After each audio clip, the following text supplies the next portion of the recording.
Here we are, first test run of the new engine mount and adjuster system. As you can see there, there's the pulley welded to the back of the pressure plate housing, going up to the compressor, slowly getting there, and we'll see how it runs.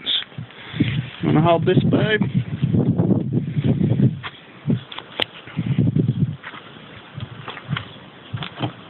Lovely shot of your back right now.